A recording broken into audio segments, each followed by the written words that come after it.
मानव जीवन का अंतिम लक्ष्य क्या है? भारतीय दर्शन और आध्यात्मिक परंपरा इस प्रश्न का उत्तर आत्मज्ञान में खोजती है। आत्मज्ञान का अर्थ केवल बाहरी दुनिया को जानना नहीं, बल्कि अपने स्वरूप को पहचानना है। इस ब्लॉग में हम आत्मज्ञान का अर्थ, उसकी आवश्यकता और भारतीय संस्कृति में उसके महत्व को विस्तार से समझेंगे।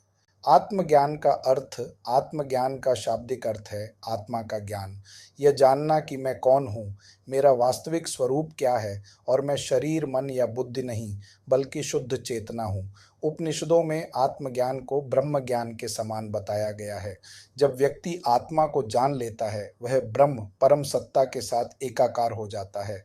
भगवद गीता में श्री कृष्ण कहते हैं, ज्ञानेन तु तद ज्ञानम येषाम नाशितमात्मनः, अर्थात आत्मज्ञान अज्ञान को नष्ट कर देता है और मनुष्य अपने दिव्य स्वरूप को पहचान लेता है। आत्मज्ञान का महत्व एक, आंतरिक शांति और स्थिरता।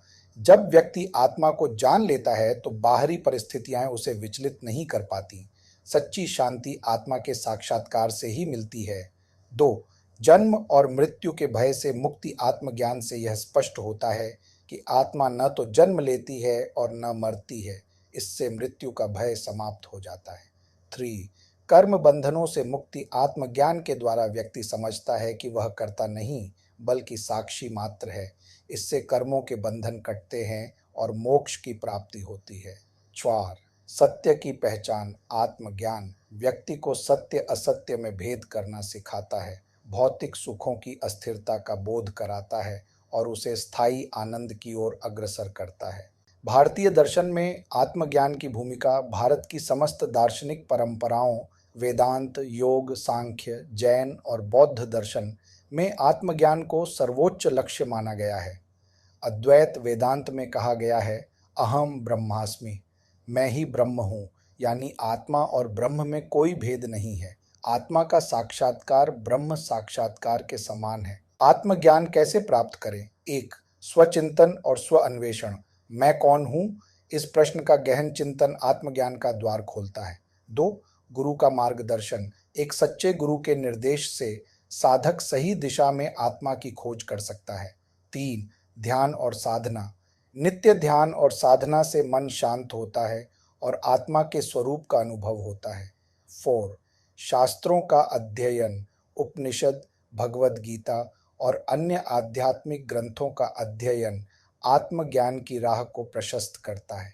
निष्कर्ष, आत्मज्ञान कोई दूर की वस्तु नहीं, बल्कि हमारे भीतर निहित सत्य है। जीवन की समस्त समस्याओं का समाधान आत्मा के साक्षात्कार में निहित है।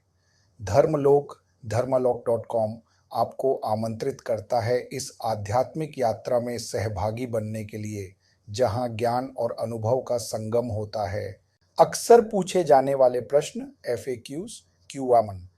आत्मज्ञान पाने में कितना समय लगता है? उत्तर, यह व्यक्ति की साधना, श्रद्धा और गुरु के मार्गदर्शन पर निर्भर करता है। कभी कभी एक क्षण में भी आत्मज्ञान संभव है। Q2, क्या केवल पढ़ने से आत्मज्ञान हो सकता है? उत्तर, नहीं, पढ़ना सहायक है, लेकिन अनुभव और साधना से ही आत्मा का सच्चा बोध होता है। Q3, आत्मज्ञान के बाद जीवन कैसा होता है? उत्तर, आत्मज्ञानी व्यक्ति शांति, प्रेम और करुणा से परिपूर्ण होता है। वह जीवन को एक उत्सव की तरह जीता है।